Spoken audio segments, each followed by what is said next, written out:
welcome to Career Center. I'm Kimberly White, Executive Director of the Community Career Center, a resource center located in Naperville for people in career transition.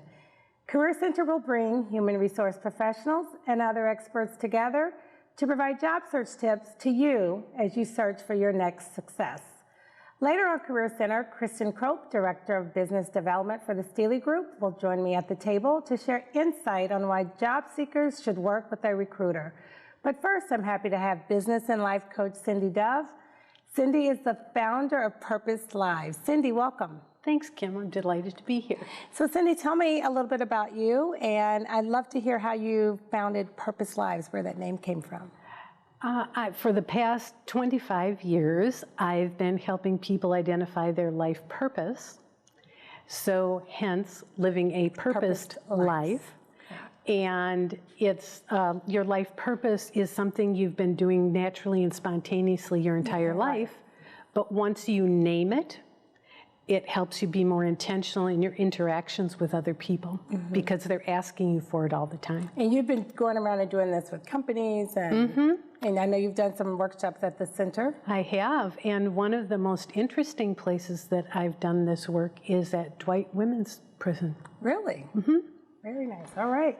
So let's just go right into it. Why is it important to know your inner self and as you navigate a job search?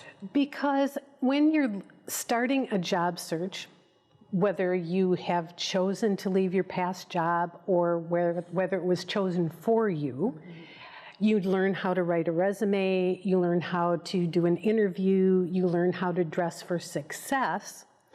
But sometimes you forget that critical part to think about, what do I really want to do? You may have been in the same career for 20 years. And when you take time to look at what really fit for me, what really didn't fit for me, you can begin to have a more intentional job search. You can actually start looking for jobs that match who you are. So sounds like it's important to do that kind of after each job, loss, no matter how it happens. Right. To kind of make that, look at yourself, ask those questions. Right. And one of the things that I help people do is recognize I call them life energies. It's the way you see the world. It's the way you naturally and spontaneously move through the world. It's identifying your life energies helps you see your natural strengths, separate from your skill set, your technical strengths, things like that. And when you can recognize your own strengths, you can start to see why some jobs are a fit and other jobs are not ever going to be a fit. So how do you come to know that? I mean, give me some, clear examples, So I'm going to give you a 2-minute short course because that's the easiest way. There are 3 different life energies, and we have all 3 of them. One is more primary or more prominent than the other 2, and it's our driver. So the 3 are called aliveness, truth, and workability. People with aliveness life energy are very interactive, very outgoing. They're very visible because they're so enthusiastic. They're often the center of attention, again, because they're so visible. And how they get movement in their life is by starting things. What they really do is start, and have a trail of many unfinished things behind them. And it's not that they're not productive, it's that they cannot figure out how one rule fits for everybody. So they're trying to, let me try this, let me try that, what if I did this? And so they go into that creative place of, let's try it and see what happens. And what they don't like are rules, because it boxes them in. And so for kids, because your life energies, you come through with these energies, it looks like they're bucking up against you, but what they're really trying to do is make sense of things. So that's a brief description of aliveness. People with truth life energy, more quiet, more introspective, really looking at the deeper meaning of things. In fact, their driver is meaning. They won't do anything unless there's meaning. If they're looking for a picture to put above the sofa, they won't buy it because the colors match. They might buy it because, oh, that reminds me of when I went to Tuscany and we had such a good time, and it matches. The same thing about a career. If they're in a career that has no meaning for them, they will not be happy.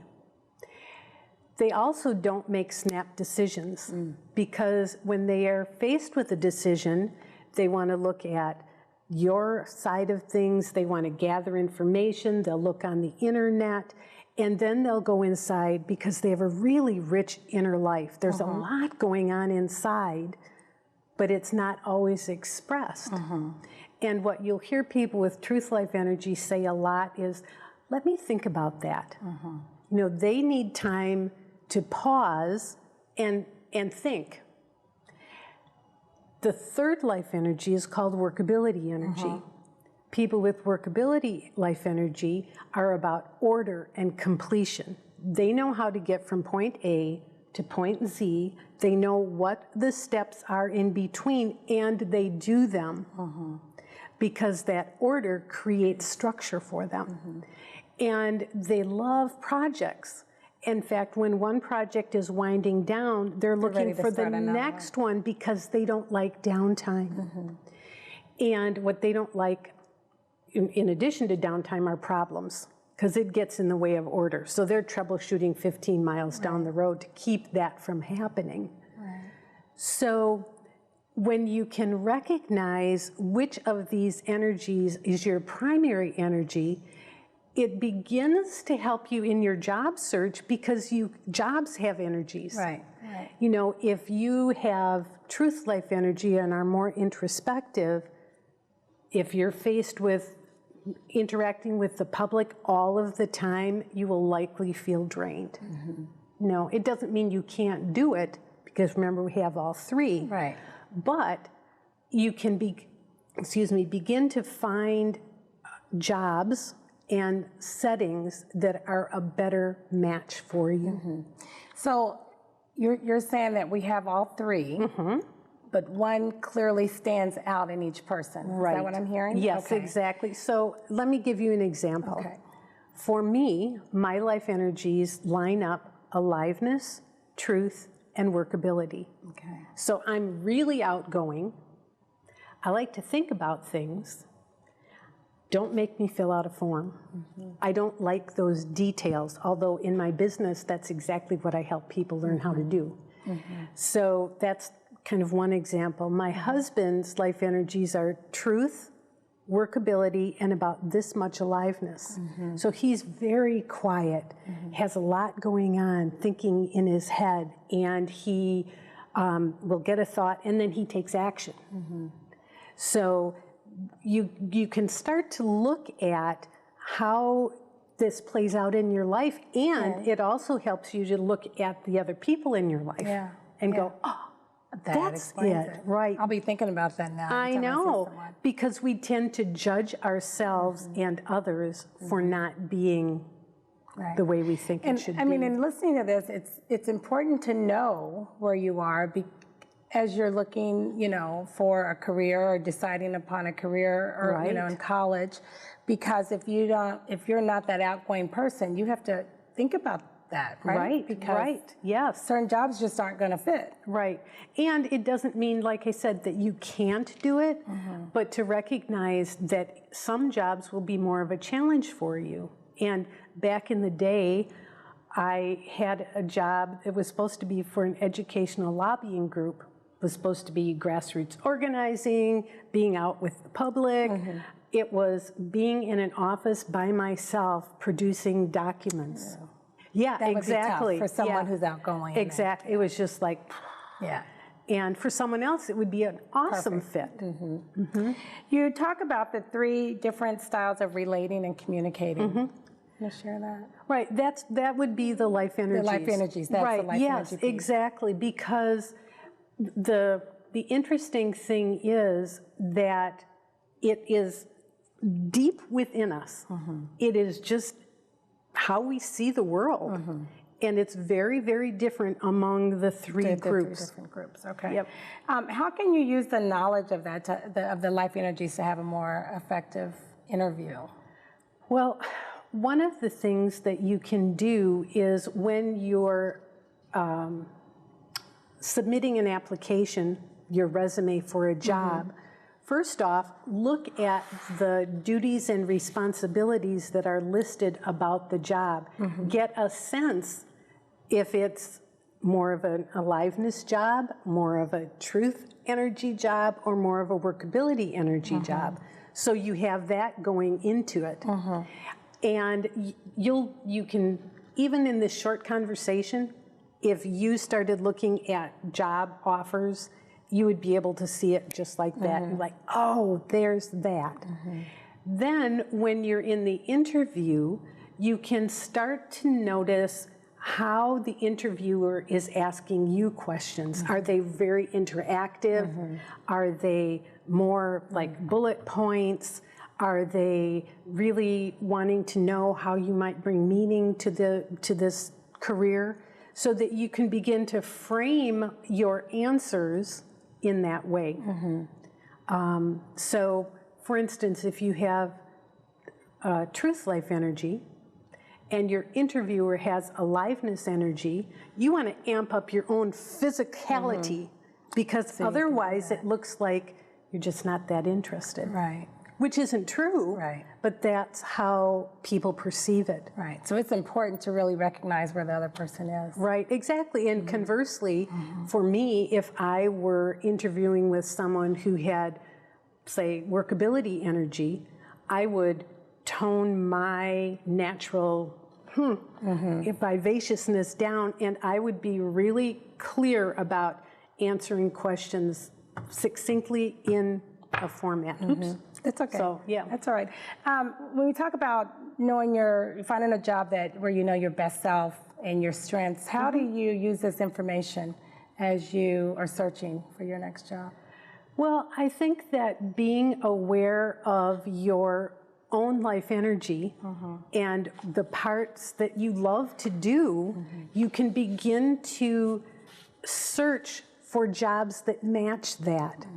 Often what happens is that when you're looking for a job, you need a job. You want a job, and I get that. However, what happens is then you don't get the interview, you don't get the job, because it's not a match. It's not a match. So when no matter how hard you try, exactly. And I know we're out of time, but real quick, does it change over time? No. It's always going to be right. You can see it with babies. Yeah. Okay. Well, we are out of time, so thank you so much for enlightening our audience on life energies. Very nice. And up next, Kristen Crope from the Steely Group will be joining me at the table. We'll be back right after these important public service announcements.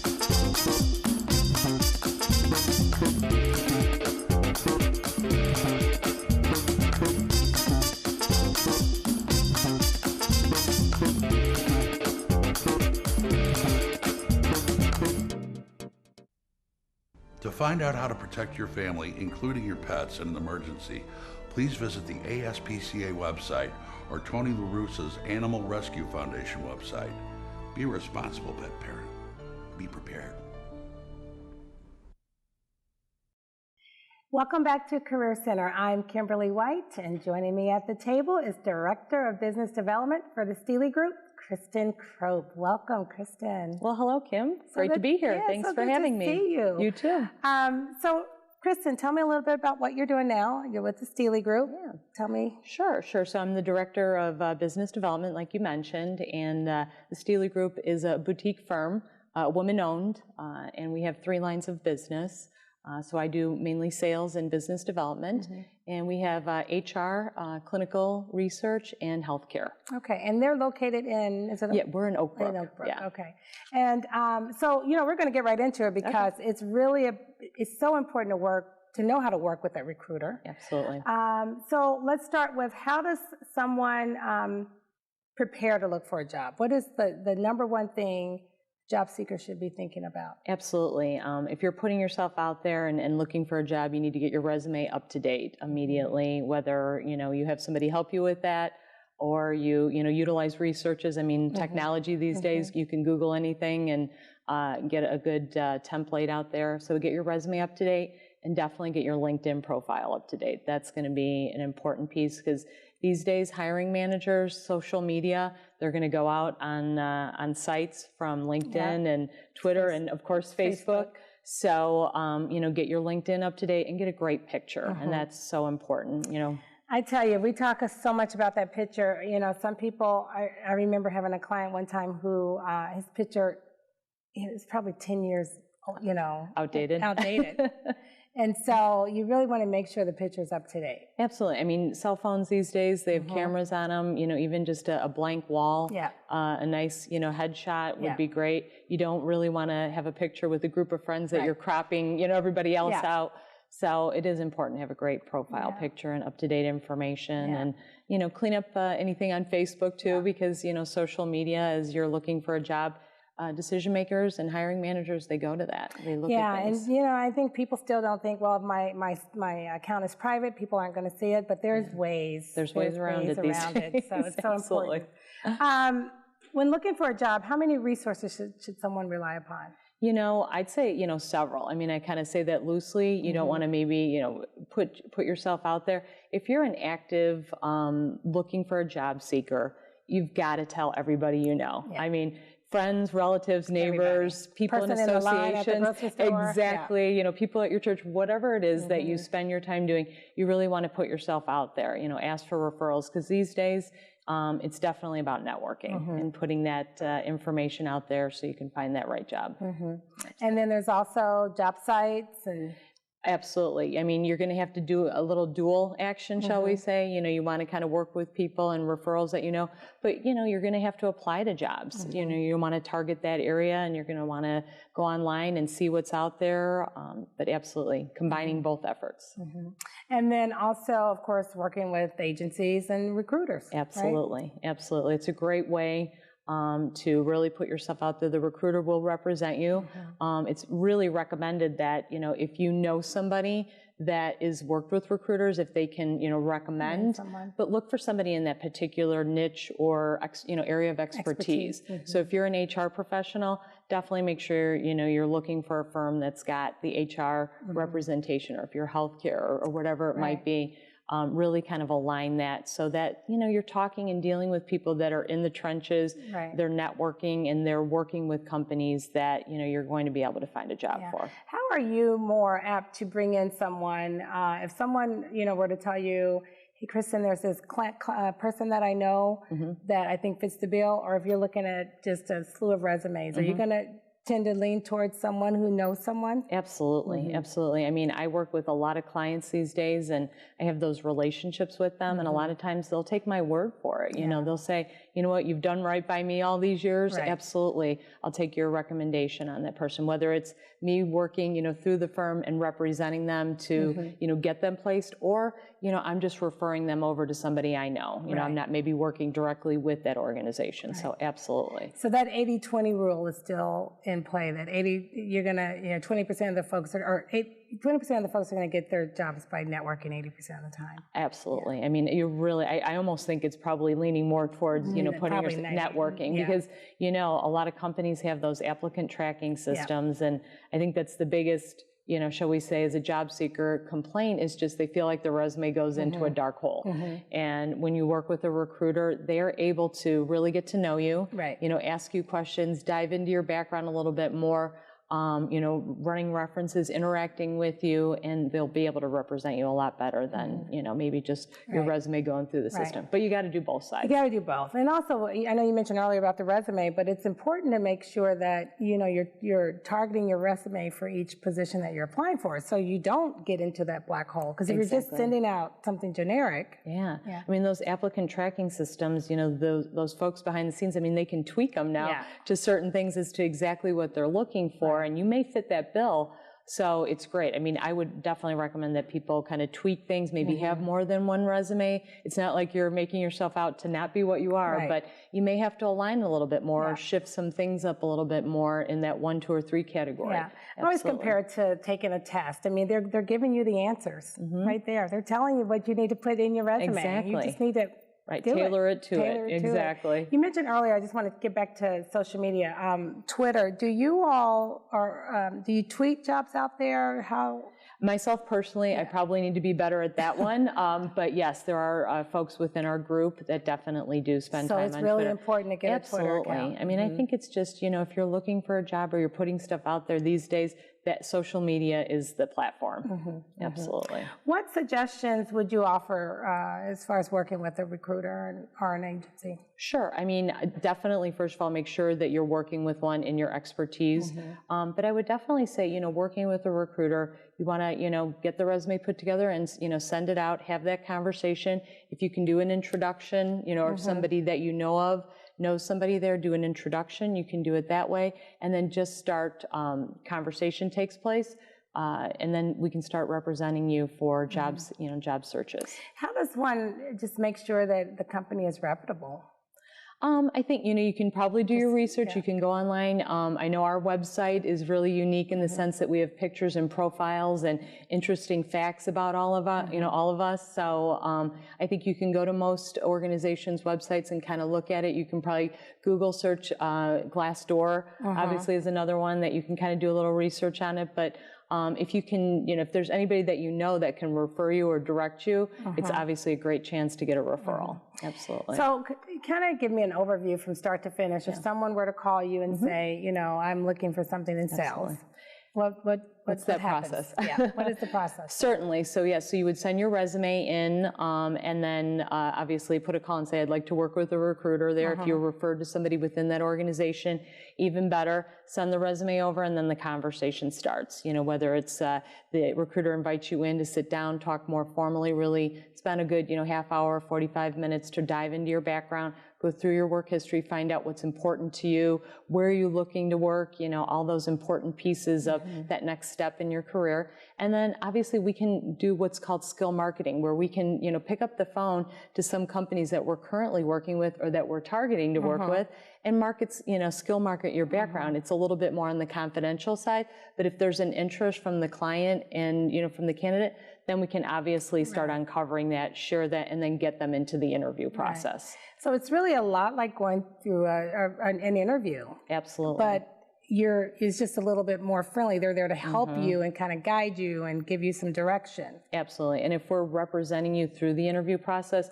know that we are there with you, from start to finish. I mean, we're going to make sure that you're prepared. We're going to prep you because obviously we have some history on the company and the organization. So we're going to prepare you before the interview. We're going to debrief with you after the interview and help you along the way. I mean, these days it's not just one interview and done. It's can go up to about 4 interviews depending on the level of the position. So you give them tips on panel interviews and all that, phone screens and absolutely. And the important piece, make sure you're sending out thank you notes, I mean, these days it's probably more best to email them, than putting them in the mail, but it's a great way, a great touch to keep things, moving along. Thank you notes. How soon after should you send one? I mean, I think it's, within probably a day or two of an interview that you should get the thank you note out. I know sometimes people are working and it's a little tough, but I would think within 1 to 3 days, get the thank you note out to the folks. I heard from one of our clients that what they do is before they go in for the interview, they already have their phone set. Nice. Thank you. And they just make sure they're sending it to the person that they've interviewed with. But they get back down to their car and they push send and it's ready to go. I think that's very impressive. And just make sure that you add those couple little tidbits that are with regards to the interview, specific to the interview. Right. So let's say one of your clients lands with a company. Do you follow that for Absolutely. a while? Even when the person lands and gets the job, we're looking at a long-term relationship and a partnership. So especially in HR, our full cycle, they become, our clients become our candidates, become our clients. So absolutely, we will stay with you on the long term through the relationship check-in after you've settled in. The first month obviously is so important, within the 90 days, and then 6 months and a year. And then, hopefully at that point, they may turn into a decision maker and we're working with them as a client. Right.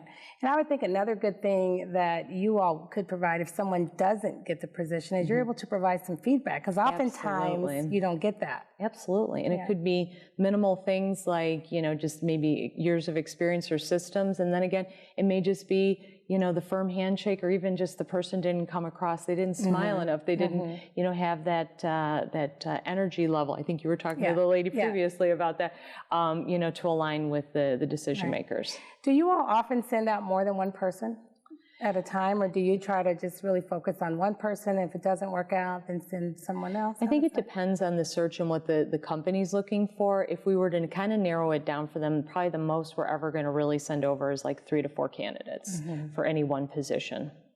Yeah, just kind of tailor it to their needs. So let's talk just general rules of thumb as it relates to the interview process. Sure. Oh, absolutely. So, when the individual gets ready to, to go out, absolutely, we want to make sure that they're prepared, have a portfolio, a binder, whatever. Portfolio, what does that look like? Sure. A nice little portfolio. It can be something you just purchase, or maybe you have it from your past and, have some resumes in there, have a notepad, a pen, questions ready to go. Absolutely. So you're, you know where you're, what you want to ask. Because things will come up throughout that conversation and throughout the interview, but you want to have some set things. You may be nervous, so it's good to have that plan of action. Make sure you know where you're going. These days you've got navigation, so you should be able to know where you're going, and definitely, don't go in any earlier than 10 or 15 minutes before the interview is ready to start. When folks are in an interview, we talk about this, at the center. You mentioned notepad and pen. It's okay to pull that out and take notes. It's engaging. Exactly. I mean, it's kind of that fine tuning, where you're writing and you're asking and you're going back and forth, but you want to be able to have some of those notes so you can refer back to them in the thank you as well. And you at least are gathering that data and information for yourself personally as you're making those, decisions. Do I want to work for this organization? Right. So, and then you also help them with just making sure they have the right questions to ask at the end of the interview to wrap it up. Absolutely. I mean, some organizations, it's very situational or behavioral, so you need to be prepared for situations and coming through with how you've handled those things. And some it's just like, tell me about what you're looking to do, what you've done, give me some of that information. Well, we are out of time. Thank you so much. Absolutely. Thanks. Lots of great information. Appreciate it. I also want to thank Cindy Dove for joining me on this month's edition of Career Center. And to our television audience, if you are unemployed, underemployed, or seeking a career change, visit the Community Career Center at 1815 West Steele Road, Suite 900 in Naperville, or search us on the web at www.communitycareercenter.org to learn more about the resources available to you as you search for your next success. Thanks so much for watching.